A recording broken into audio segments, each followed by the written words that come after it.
and it's not as common across men to have a space where you can feel safe enough to be vulnerable or share what you feel that you may not be able to share in other spaces, and be heard as well, heard in the right way. And I think that's where there's a lot of importance, is being heard in the right way by another man who's able to just hold that space for you.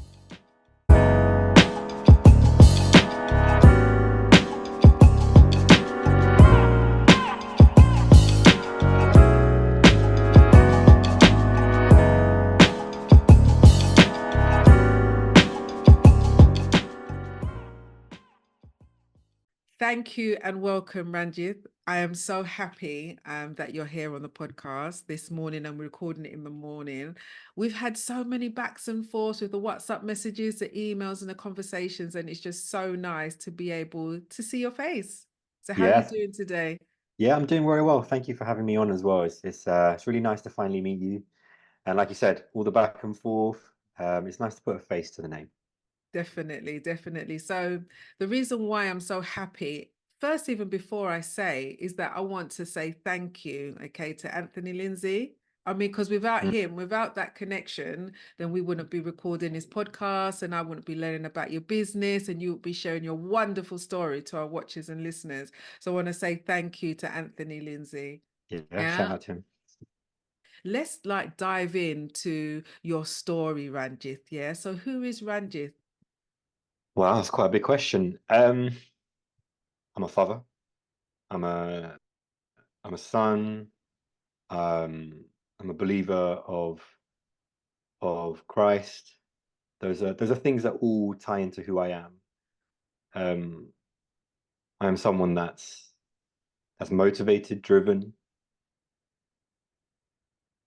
someone that wants legacy and and wants a purpose. Feels like I have a purpose that I want to carry out. So those, yeah, in a nutshell, I'd say those are the things that really tie me in. But those first three things are so key to me. What Mm. is your personal journey, getting into mental health? I've always had my ups and downs with mental health myself.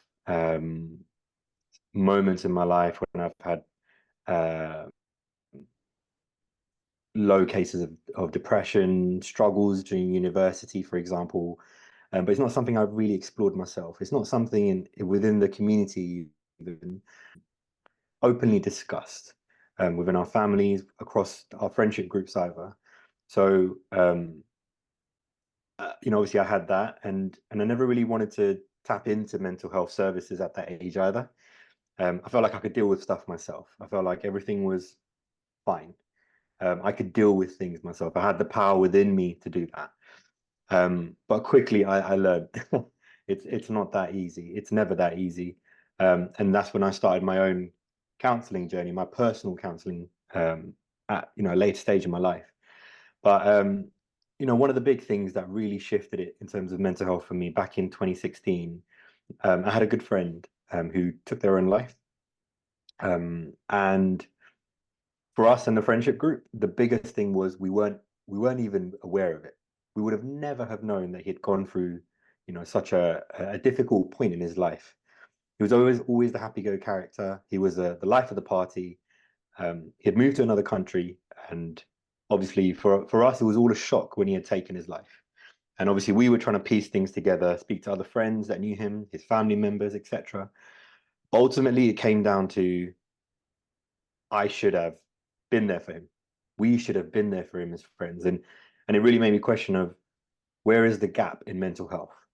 Where are the challenges that in mental health that, I can see. Um, so within my power, a lot of us within our friendship group, we all spoke about we need to make more of an effort with each other, or there needs to be a change with mental health. So there was a lot of talk. And for me, I was like, I've done enough talking about this. I need to do some sort of action. So first of all, I started a blog. It was called the Anonymous Talk, and it was the best way I could do it at the time. It's basically talking to someone who had gone through their whole like their own mental health journey, and I would talk to them and would anonymously post it online. So they would have a pseudonym maybe, so they can't be identified from it. So I realized that was so difficult. Recording a conversation with them and then transcribing that as well. That took so much effort. But at the same time, I didn't have much traction. I wasn't getting much interest from people. People weren't interested from the stories. And that got me quite frustrated. I was like, how can you not be so interested about someone's journey, someone's struggle? This is a real story. This isn't a reality show. This is someone's real life. Yeah. So I kind of moved away from that completely. Got a bit bitter actually because I wasn't getting the traction I wanted. So I was working as I was normally in my full-time job, and I was looking to get into the media industry. And I quit my job at one point and thought, you know what, I'm going to go really hard, apply for jobs, get my CV sorted, network with people as well. And one day I was in church and I sat down. It was in between services actually. And I sat down, I was just doing my work on my laptop, emailing people as you do networking. And then a lady came by, I won't name her. So she came by and said, can I sit down? I want to wait for my friend. I said, yeah, of course, take a seat.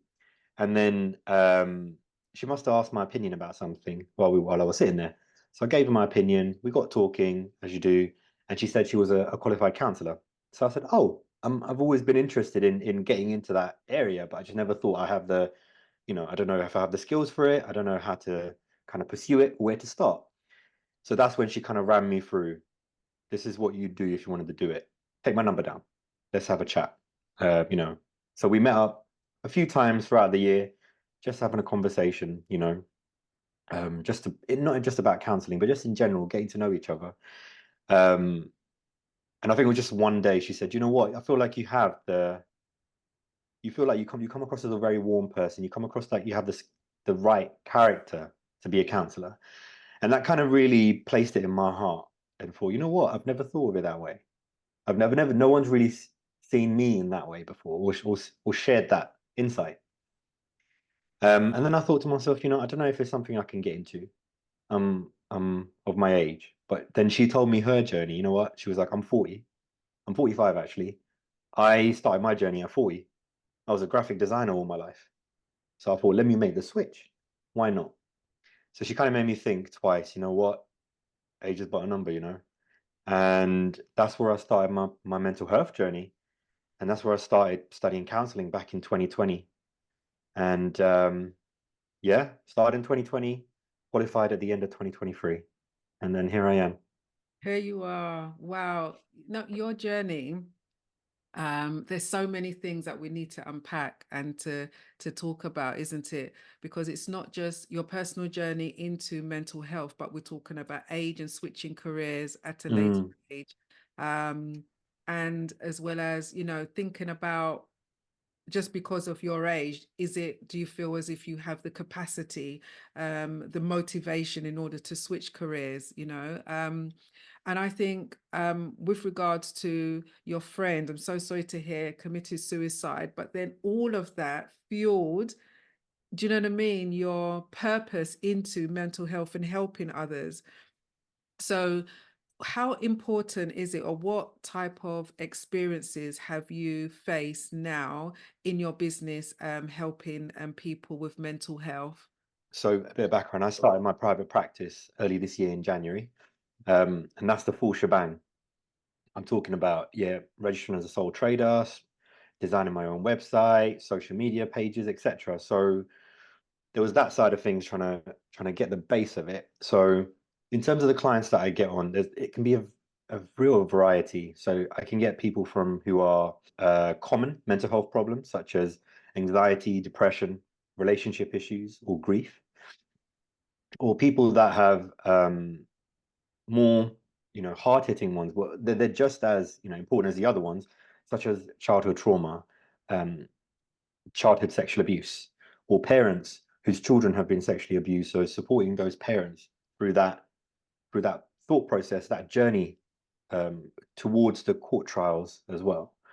So it can be a real variety. And I think each of them present different issues. Each of them come in different ways. Each of them come with different needs or how they want their counseling journey to be structured. Someone might want to do 1 or 2 sessions and say, you know what, this is the way for me to figure out if you're the right person for me. Or someone will just commit to 6 sessions and say, you know what, I just want to go for it. I feel like you're the right person for me. But it all depends on how I portray myself in that first conversation I have with them, but also how I convey myself in these other platforms that I've created, the website, the social media page.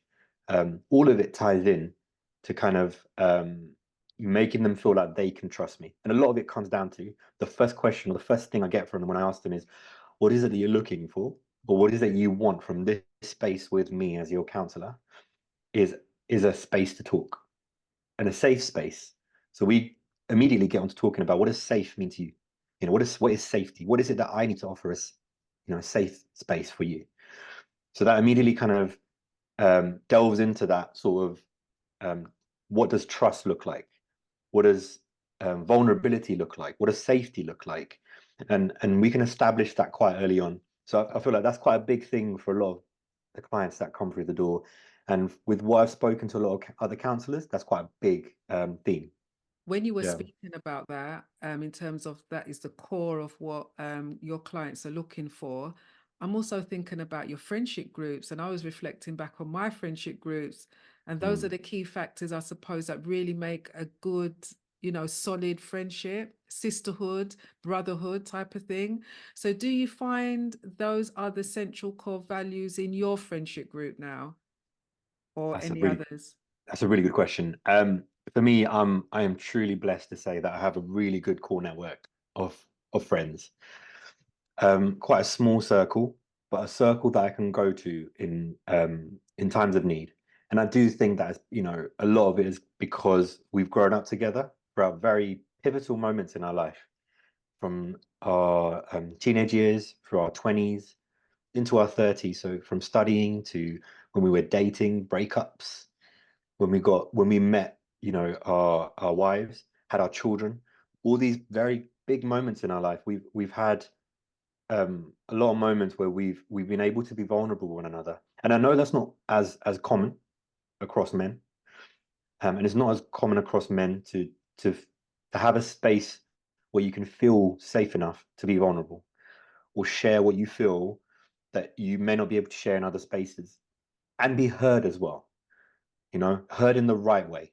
And I think that's where there's a lot of importance, is being heard in the right way by another man who's able to just hold that space for you, would be able to resonate with that as well, and comfortably resonate with you. So I Mm. do say that I have that space where I can just call someone up and say, hey, this is going on, this has been going on in my life. And, 9 times out of 10, they're available. They're available, and they're accountable to my mental health as well in times where I feel like I'm not the strongest. That's such a good point that you made with regards to men not really sharing, and having that vulnerability and having that trust, isn't Yeah, it? And believing yeah. it's a safe space for them. Because generally, as a woman, we talk about what's going on. We phone our friends to say, this happened. We are having our own informal counseling session. Do you know what I Yeah, mean? We let it yeah. out and everything. But a man, I mean, I remember I was told by a good friend that men generally do not speak to other men because they feel that they what is it, they feel that they are the captain of their own ship type of thing. They don't necessarily take counsel or advice from men, but women do. And I think as a prime example for me, even, so going back to when I was, even before, when I had my I went through a bit of depression back in university. I refused to seek out counseling, because my mentality back then was I'm better than that. And I'm quite, open to say that, because I felt like I had control. I could deal with anything myself, and I could resolve it all by myself, because that's what I had seen, some of the men around me do. They'll bite their tongue and just crack on. You know, if there was a challenge, a threat, a difficulty in their life, it was a matter of just taking a deep breath and just carrying on, not showing other people around you that you're there is a stumbling block, that the foundation is is kind of shaking a little, because you feel like you put a bit of pressure on yourself, but the other people around you are relying on you, and so you can't fumble. For me, it was, I didn't want to show weakness. And for me, that was the big thing in my mind. Showing that I had experiences of anxiety or moments of depression felt like a weakness. It's something that, a kink that I didn't want someone to know about, my Achilles, that I didn't want anyone to know about. But I quickly realized when that it's not the best way to live. It's a lonely way to live. So it made me quickly realize that I had to shift that mentality, and that's when I really sought out counsel from friends, a lot of friends. Yeah, for sure. As a man, it's definitely something I'd struggled with for a very long time, and even now, regardless of whether I've gone through a lot of self-awareness through counseling, my personal therapy, and studying. Like, studying counseling means that for about 4 years, it's revolved around self-awareness, self-reflection, looking at your prejudices, your fears, your judgments, your personal history, your trauma, for example. So it's made me look at a lot of things, and become a lot more comfortable in talking about things. But even then, there are some things I try and hold on to, because there's this part of me as who I was, or as a man, that I feel that I need to protect that part of me. I need to keep that part of me safe. I can about the link between personal development, well, your business and personal development. So there is such a link there, isn't it? Because through you going through your business and setting it up, you have become more self-aware, as you said. You're looking inner, as opposed to, your strengths, your skills, and how you are perceived, and how, you perceive the world to be. I think that's such an interesting connection. I never thought of your business having a link to your own personal growth. What are your thoughts about that? Yeah, for sure. So I've had to realize quite quickly, when starting a business, especially, that I don't have all the answers. That there are experts in certain fields, and it would only be wise of me to tap into those areas. It would take me much longer to try and figure out everything that needs to be done, from marketing to web designing to the right SEOs, how to set up a business, etc., taxes, all of that jazz. But I realized, quite quickly, that I need to put my mentality of I need to do this all by myself aside, because there was nothing that I was gaining from that, apart from, I needed to work more efficiently and effectively. So, and I realized I had good people around me, and that's where I spoke to people like Anthony, another business owner, and I spoke to other people around in my sphere, in my circle, that had already had a business, who understood areas which I didn't, who told me, listen, before you get a business name, do focus groups. Before you start, before you finalize and publish your website, send it out to people, get some feedback. What is it that the people, what is it that the audience, your audience, that you want to tap into, really want to look for? How are they going to get towards your page? And then these are sort of things that really help me to put aside my own need to figure things out myself, and be this sort of in control of everything, and kind of trust the people around me, and say, you know what, pull everyone's knowledge together to make this business what it is right now. Think, yeah, what you said there about getting advice and counsel from others, I think that's definitely important, because we could have a great business idea in our mind. We think, yeah, it's going to go like this, it's going to go like that. And then, as you said, you put out your website, you're not getting much traction, or you're not getting the feedback that you wanted. And you think, oh, but in my head, it's great. It's an amazing idea. So what's going on? But that part of the vulnerability and putting aside your ego is so, so key with regards to, gaining the feedback from others as to whether your business idea is, will be a success, or is justifiable for the market that you want to tap into. So I'm really thanking you for giving such a really good insight and overview of the link between businesses, you setting up your business and personal growth and your personal journey into mental health. How did you come across your name, Ember Therapeutic Counselling, for your business? So it all started when I read the autobiography for Bear Grylls. He's like a public speaker. Um, in the book, he referred to a few times when he's tried to across some particular like adversities or some issues or experiences, for example. So he was climbing Mount Everest one point. He was trying to join the special forces, and the first time round, he failed both of them. You know that something had gone wrong along the way, and it really crushed him. He'd spoken about that in the book quite a lot often. Um, but I think he referred to this thing in the book, which really resonated with me, is, I struggled, but there are moments in your life where sometimes an ember is all you need. And the ember that he's referring to, obviously, is hope. Um, and obviously, because that ember in him was still there, he was able to bring back hope, bring back motivation, and succeed in both of those places. He ended up climbing Mount Everest. He ended up getting, joining the special forces, getting his Green Beret as well. So I think that really resonated with me. One, because he's just so motivating to hear. He didn't give up. But for me, Ember is essentially when the fire goes out for somebody, when someone's hopes, their motivation, their dreams, their aspirations, their goals, whatever it might be in their life, is diminishes. Sometimes, it's hard to look for the motivation to bring yourself back up, you know? And in those moments, what you need to do is try to find that ember, that little piece of um, fire that's still there that will help you to reignite the fire in, you know. And for a lot of people, they may be able to find that themselves. They may be able to locate the ember themselves, or some people may need someone to support them. Let it be a friend, let it be a counselor, let it be a family member to help you get that back up, you know. And that just really resonated with me.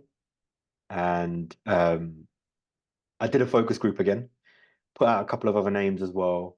And for me, even before I did the focus group, I knew where I was gonna go. You know what? It was just kind of trying to get an idea from people, but I always had my heart set on Ember as well. Something felt really right about it, but I had to find a different way of phrasing it, so I could be easily found on web searches, because there was a lot of people that used the follow up. There's Ember Therapy, but so I thought, I had to do another variation to it.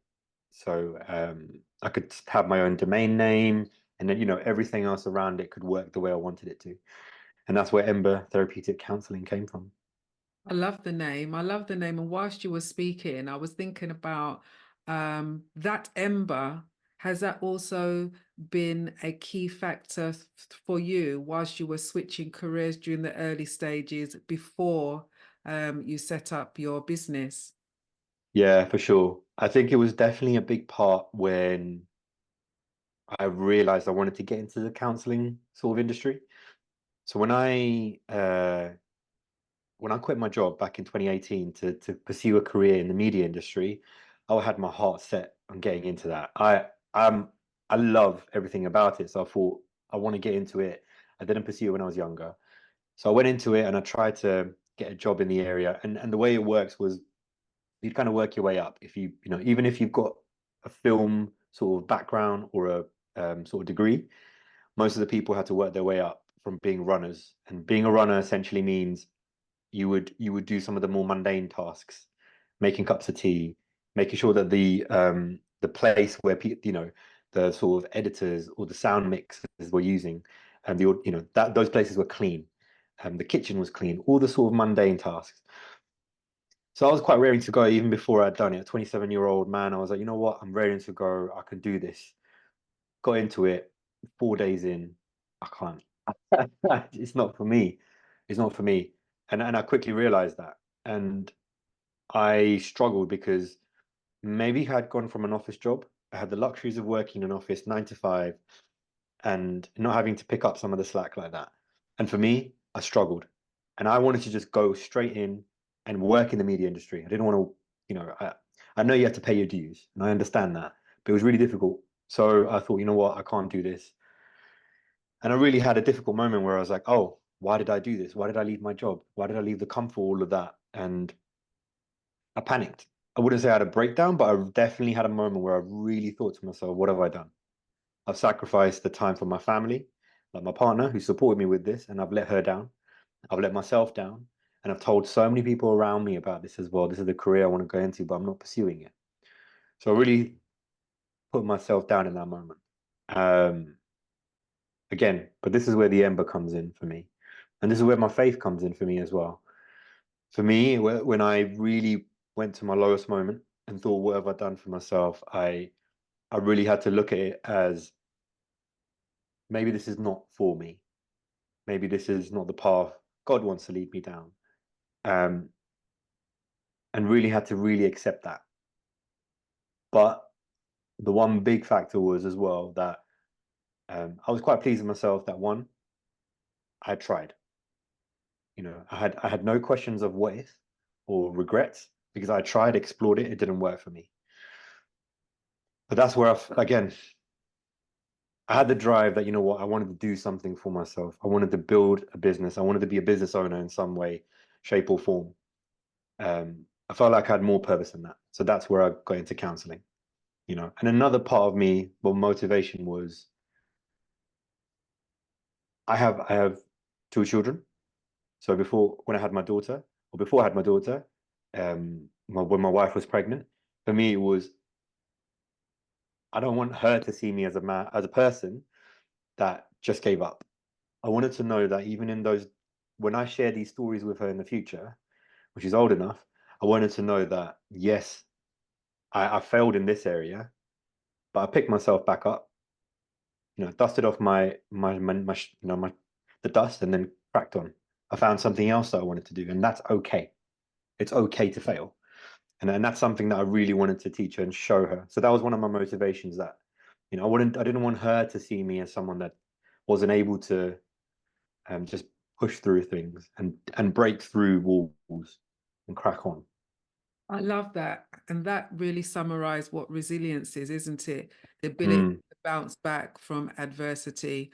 And I really love how you communicated how that ember, that hope has sort of like fueled you throughout your career journey and setting up your business, balancing family and home life and everything else in between. yeah, I would love for us to explore for a little bit. You know, there's some stigma with regards to people, you know, switching up careers at a later stage in life.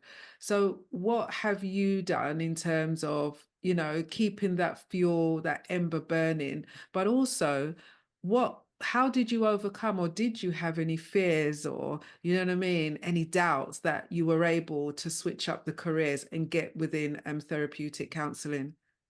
I think the biggest thing for me was yes, I had my fears of whether I'll be able to see it through and whether I'll be able to manage a full-time job, studying, having a family life, being there for my parents, seeing my friends, going to church, you know, all of that in one. My biggest fear was not being there for my family or not being there for my friends, allowing counseling and this journey of mine to take over, which it did, you know.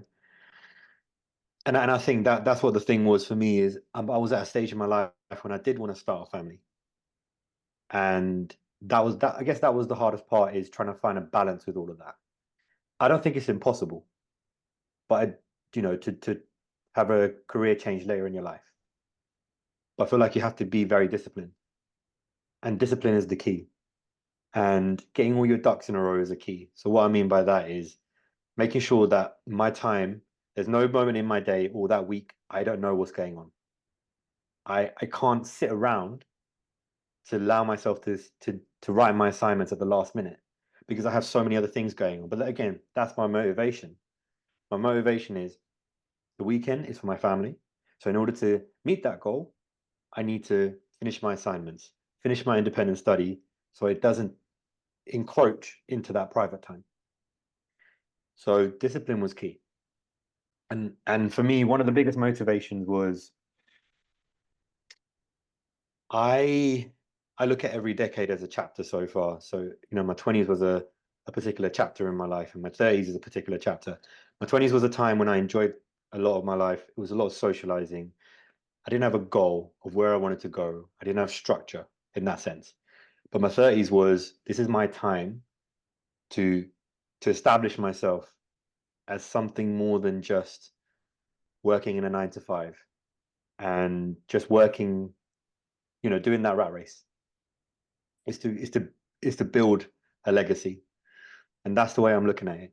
And I don't know where the next chapter of my 40s will lead me or what that might be, but I know that this is what I want the blueprint to be. The 30s is my blueprint right now.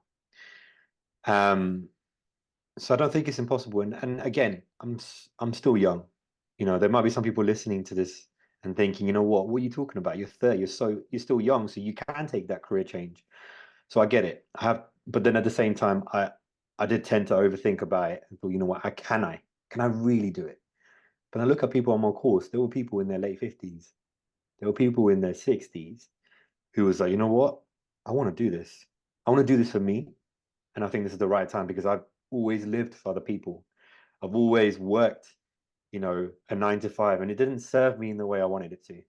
So now this is my time. You have to get your fuel, your motivation from the right places to encourage you in those very difficult times when you don't want to crack on, when you are tired after a long day of work, when you are tired of playing, or you're sitting down and playing with your kids and your kids are demanding your time, when you are tired after socializing, having a long weekend of socializing, you got to really dig deep, really, really dig deep. There's always a right time to do something right, which is now. I remember reading a good, maybe, I don't know, a couple of months ago, is a gentleman of age 90 that decided to do his GCSEs in maths, and he done very well. He passed. Do you know what I mean? So That's at the end of amazing. the day, just because we feel that we are, getting older, it doesn't mean that we have to write ourselves off. We still got those wonderful experiences, do you know what I mean? And stories that we can share that will add value. And I think we really have to remember that, we not are supposed to be just stuck in one type of vocation. Do you know what I mean? Us as humans, I believe that we should be evolving. Do you know what I mean? Equipping ourselves with different skill set and experiences and knowledge, and just enjoying this wonderful life. Who cares if you're 50 and you want to start again? Do it. Do you know what I mean? Do it, do it, do it, do it. So as we're wrapping up now. So what I really would love you to share what you believe that our listeners and watchers should be reminded about with regards to your journey and the conversation that we've had. So for me, it's always been the case that I had a 9 to 5 and I still have a 9 to 5. Don't get me wrong. I have my day job because that's what pays the bills. That's what gives me the quality of life I have with my family. And I'm still establishing the business on the side, right? And that's going to be an ongoing process. And it's going to be many years before I make the jump to making that my full time. But the biggest thing is finding your passion. And I feel like what I've seen in many places now with people is people have a drive to want to have their own business, be self-employed, be an entrepreneur, and they want to try different things. And I think it's great to dip your toes in the water and try different things. But then what happens is you might try different things because they seem like the right thing to do, but it might not be the right thing for you. So I think the most important thing is taking a moment, writing out a mind map and figuring out where is it that I want to go. Where are my passions? What is the sort of lifestyle structure that would suit my quality of life with, in terms of a work sphere? And really look into where you can go. What is the journey to get me to that stage? And who are the right people I need to speak to get me there? So that's the first thing. And the next thing for me is speak to the people that are going to be mostly affected by this change or this a new part of my journey in my life to get where I want to go. But for me, it was my wife, and to make sure that we're in the right place so it doesn't affect our relationship on the long run. Because it does. A lot of time being away from the home can affect it. So that's something to look at. But also, thirdly, where do you want it to go? What's your legacy that you want to build? What's your purpose from it? And I think those are the most important things. And the biggest thing was a lot of it, what helped me get through it was one, my faith, but a lot of it was also self-care. So looking at things and having practices that were embedded into my lifestyle that made sure I didn't burn out. Because it's so easy to burn out, because as a father, as a son, as a family member, as a friend, I still wanted to keep that standard for everyone else around me, in the sense that I wanted to be available and I wanted to be present. And I didn't want anyone around me to feel like, oh, I wasn't there, because that made me feel like I was, I was taking, and not giving. So I made sure that I was there with all these people in my life, and tried to maintain that. But that can take you to a point where you're very close to burning out. So something I had to give in my life, which was my social life. I had to step back a little bit, and I realized, you know what? It's only 4 years.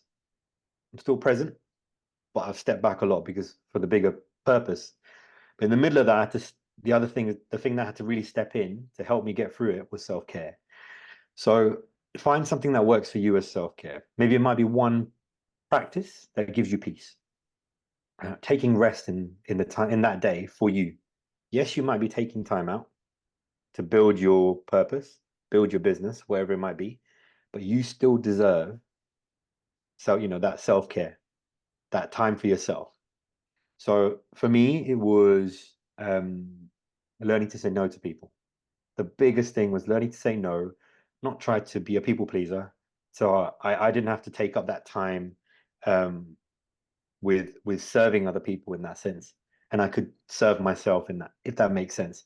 So a lot of it was prayer, quality time with my family, and I took up a lot of exercise. So I started doing Brazilian jiu-jitsu, and that changed everything for my mental health. That helped me kind of center myself alongside my faith. The other thing was accountability with friends. So in moments where I felt, you know what, I struggled or I was wavering a little, I would tell someone, and I said, keep an eye on me, man. Keep an eye on me. Check up on me in week, just every other day. And that really helped me as part of my self-care process. So I had a soundboard. And finally, the last thing was cooking and baking. Stepping into the kitchen and just, yeah, cooking up a meal is something that just grounds me as well. So honestly, self-care is so important.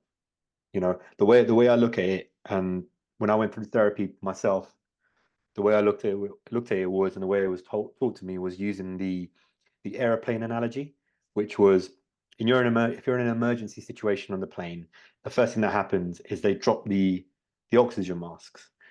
And the first thing they tell you to do is to put the oxygen masks on yourself first, so that you can get some level of clarity before you can then start helping other people.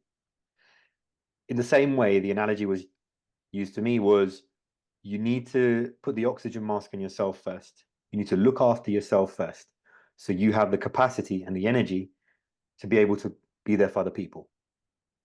And that's why it's so important that self-care is embedded into your lifestyle when you're studying, when you're trying to set up a business as well.